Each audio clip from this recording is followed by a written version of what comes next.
Assalamualaikum teman-teman semua. Apa kabar kalian? Semoga kita dalam keadaan sehat walafiat. Amin. Oke baik, jadi langsung aja pada kesempatan kali ini aku akan kasih tahu cara mendaftar ataupun mendapatkan bantuan PKH ini. Dan untuk syarat mendapatkan bantuan PKH tersebut cukup mudah sekali teman-teman, cuman modal KTP saja ya. Dan di video kali ini aku akan bahas juga bagaimana sih cara mendaftar PKH secara online. Apakah bisa kita daftar PKH ini secara online? Di sini kita akan bahas. Buat teman-teman pastikan ikuti terus video ini sampai habis dan simak baik-baik biar teman-teman mendapatkan informasi ini secara lengkap dan jelas, serta nanti teman-teman bisa mendaftar dan mendapatkan bantuan PKH ini. Oke, kita lanjut aja. Oh ya teman-teman, satu ketinggalan buat teman-teman yang masih belum subscribe ataupun baru bergabung, langsung aja klik tombol subscribe di bawah karena nggak akan rugi, karena channel ini akan terus memberikan kalian tentang informasi bantuan pemerintah lainnya lagi. Jadi langsung aja klik tombol subscribe di bawah dan jangan lupa aktifkan notifikasi loncengnya biar teman-teman tidak ketinggalan mengenai upload terbaru di channel ini. Oke, langsung kita bahas mengenai bantuan PKH ini. Nah, jadi buat teman-teman yang belum tahu PKH itu apa sih, di sini kita akan bahas dikit. Jadi PKH adalah bantuan dari pemerintah melalui Kementerian Sosial ya, teman-teman. Jadi PKH itu adalah singkatan dan kepanjangan dari PKH yaitu Program Keluarga Harapan. Jadi itu berupa bantuan sosial bersyarat kepada keluarga miskin. Dan bantuan PKH ini sangat banyak yang minat ya, teman-teman. Karena bantuan PKH ini diberikan satu tahun itu 4 kali dan dicairkan itu selama 3 bulan sekali. Dan nominalnya cukup lumayan. Jadi makanya banyak banget yang mau mendapatkan PKH ini. Di sini aku akan kasih tahu cara daftar dan cara mendapatkan bantuan PKH ini dengan modal KTP. Nah, sebelum aku bahas mengenai cara tersebut, kita harus tahu dulu syarat-syarat penerima bantuan PKH ini, karena nggak semua orang bisa mendapatkan bantuan PKH ini, teman-teman. Jadi ada syarat-syaratnya dan pastikan teman-teman memenuhi syarat ini ya. Di sini kita akan bahas saja langsung. Syarat yang pertama yang harus teman-teman penuhi untuk mendaftar dan mendapatkan bantuan PKH ini, yang pertama teman-teman kategori. Yang pertama, keluarga kalian tuh termasuk dalam kategori kurang mampu atau miskin. Jadi teman-teman pastikan sebelum mendaftar apakah teman-teman nih sudah masuk dalam kategori keluarga kurang mampu atau miskin. Nah, kalau sudah maka teman-teman sudah penuhi syarat tersebut dan bisa mendaftar dan mendapatkan bantuan PKH ya. Karena bantuan PKH ini khusus bagi yang keluarga kurang mampu atau miskin. Jelas ya?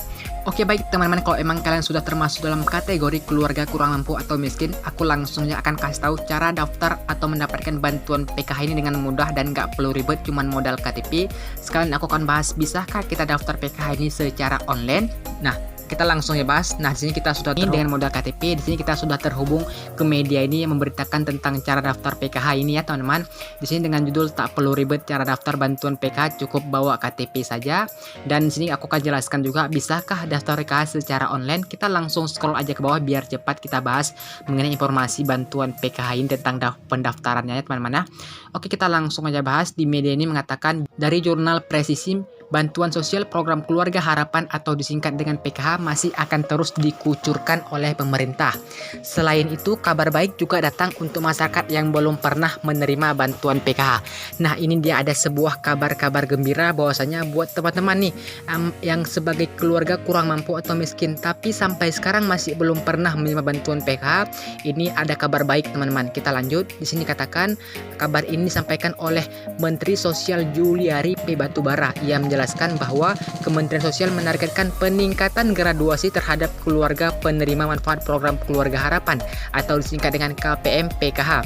Terus kita lanjut, di sini katakan untuk yang belum tahu, proses graduasi merupakan proses pemberhentian kepesertaan program PKH dalam rangka pemutakhiran data. Nah, teman-teman, tadi Pak Menteri mengatakan langsung nih bahwasanya ada graduasi dari PKH ini. Jadi graduasi itu merupakan proses pemberhentian kepesertaan program PKH dalam rangka pemutakhiran data.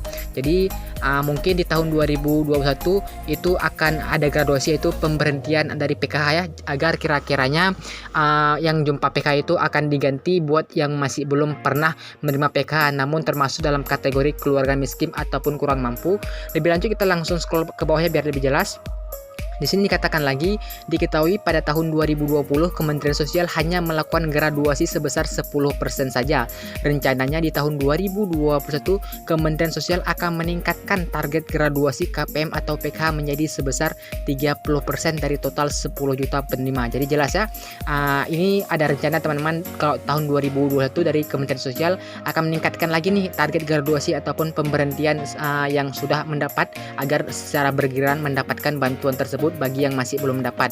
Kalau sebelumnya itu tahun 2020 sebesar 1%, nah di tahun 2021 itu meningkat menjadi 30% dari total 10 juta penerima. Jadi masih ada kesempatan cukup besar sekali buat teman-teman mendapatkan bantuan PKH ini ya, karena ini sudah jelaskan langsung dari Kementerian Sosial. Jadi ada kesempatan sangat besar sekali nih. Kita lanjut aja lebih ke bawah untuk lebih lengkapnya lagi. Di sini katakan lagi, melalui proses graduasi Kemensos berharap agar masyarakat kurang mampu yang belum pernah merasakan bantuan PKH akan memperoleh bantuan tersebut.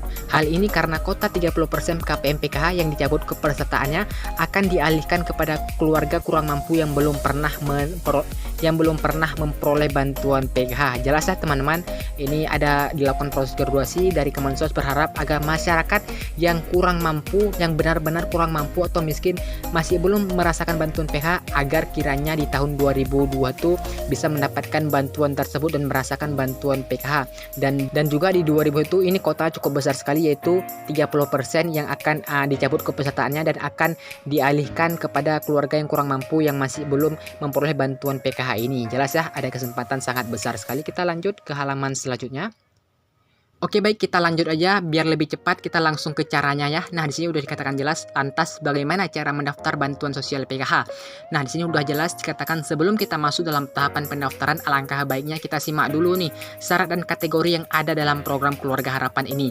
Teman-teman wajib banget memenuhi syarat ya yang kita jelaskan sebelumnya, yaitu syarat utamanya itu teman-teman pastikan sebelum mendaftar bantuan PKH, pastikan kalau kalian itu sebagai keluarga kurang mampu atau miskin. Nah, untuk kategori PKH ini ada 3 kriteria teman-teman. Jadi teman-teman kalau misalkan nanti mendapatkan PKH ini, teman-teman termasuk dalam tiga komponen apa nih? Nah, dari 3 kriteria ini ada 3 komponen, yaitu ada kesehatan. Kita bahas satu persatu dulu. Untuk kesehatan teman-teman di sini terdiri dari ibu hamil dan anak usia 0 hingga 6 tahun dengan jumlah bantuan sebesar 250.000. Kita lanjut di komponen yang kedua, itu ada pendidikan, dan untuk pendidikan ini terdiri dari anak yang masih berpendidikan dari SD, SMP ataupun SMA, dan bantuan untuk setiap jenjang itu berbeda-beda. Untuk SD mendapatkan 75.000 per bulan, untuk SMP 125.000 per bulan, dan ada SMA itu 166.000 per bulan. Jadi berbeda-beda ya. Dan untuk komponen yang ketiga atau yang terakhir yaitu komponen kesejahteraan sosial. Untuk kesejahteraan sosial ini terdiri dari penduduk dengan usia lanjut mulai 60 tahun ke atas dan juga penyandang disabilitas berat. Untuk besaran bantuan komponen kesejahteraan sosial ini mendapatkan 200.000 per bulan teman-teman. Jadi untuk kriteria komponen ini, untuk yang teman-teman nanti ya udah mendapatkan bantuan PKH itu teman-teman termasuk komponen apa? Apakah teman-teman kesehatan atau teman-teman pendidikan atau teman-teman kesejahteraan sosial? Nah, untuk pendidikan sendiri buat teman-teman yang keluarga sebagai terdaftar penerima PKH, jika teman-teman ada anak, maka anak kalian tuh akan diberikan bantuan sesuai dengan jenjang masing-masing, apakah SD ataupun SMP ataupun SMA. Jika teman-teman tidak ada anak yang berpendidikan, maka teman-teman akan dimasukkan dalam komponen kesehatan, apakah terdiri ibu hamil atau anak usia 0 hingga 6 tahun, atau mungkin tidak di keduanya teman-teman, apakah termasuk dalam kategori kesejahteraan sosial, apakah ada penyandang disabilitas. Komponen kesehatan dan pendidikan teman-teman bukan, maka teman-teman akan dimasukkan dalam komponen kesejahteraan sosial, apakah teman-teman ada yang keluarga tersebut ada yang usia lanjut atau penyandang disabilitas. Oke baik, jadi itulah 3 komponen kriteria penerima bantuan PKH ini. Jelas ya? Jelas ya, kita lanjut aja untuk pendaftaran lebih jelas. Nah, di sini sudah terjawab ya mengenai bisakah daftar PKH secara online. Di media ini sudah jelas katakan hingga saat ini belum ada pendaftaran secara online untuk bantuan PKH ini. Jelas ya, jadi sudah terjawab, nggak ada online, jadi teman-teman bisa daftar secara offline. Oke, kita bahas secara offline-nya bagaimana cara daftarnya dengan modal KTP sih. Oke, baik, kita langsung cara daftar offline-nya bantuan PKH ini bagaimana. Nah, di sini udah jelaskan.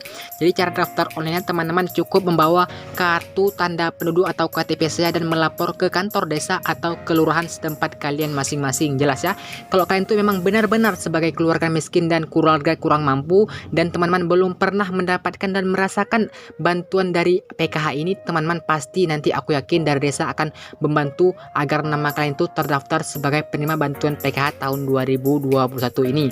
Nanti Apra Desa akan menerima data kalian dan akan akan diverifikasi kembali teman-teman, apakah memang benar-benar layak dan akan ditinjau rumah kalian teman-teman. Dan nanti dari Kementerian Sosial juga akan mendampingi tentang verifikasi data ini. Jelas ya, kalau memang nanti di tahun 2021 ada dari desa kalian itu sebagai PKH dan termasuk dalam graduasi ataupun termasuk dalam penjemputan, maka teman-teman nama orang tersebut akan diisi dengan nama kalian, karena kalian itu masih belum menerima PKH, nanti akan secara bergiliran. Jadi yang sudah kita jelaskan tentang sebelumnya graduasi tentang PKH ini, jadi memang agar orangnya itu tidak itu aja, sehingga teman-teman bisa mendapatkan PKH ini yang belum dapat ya. Jadi sekarang ajukan diri kalian dengan membawa KTP saja ke kantor desa kalian masing-masing. Atau mungkin teman-teman ada kendala di kantor desa, teman-teman bisa datangi ke kantor dinas sosial daerah kalian masing-masing. Mungkin di situ biar lebih cepat dan lebih jelas lagi agar teman-teman terdaftar ataupun mengajukan diri kalian masing-masing ya. Oke baik teman-teman, jadi sudah cukup jelas ya tentang cara daftarnya. Jadi buat teman langsung aja ajukan diri kalian ya. Jadi buat teman yang ada pertanyaan silahkan komen aja di bawah kok. Oke baik teman-teman, jadi inilah informasi yang dapat aku berikan buat kalian semua. Semoga video ini bisa bermanfaat. Sekian, terima kasih aku ucapkan. Assalamualaikum warahmatullahi wabarakatuh.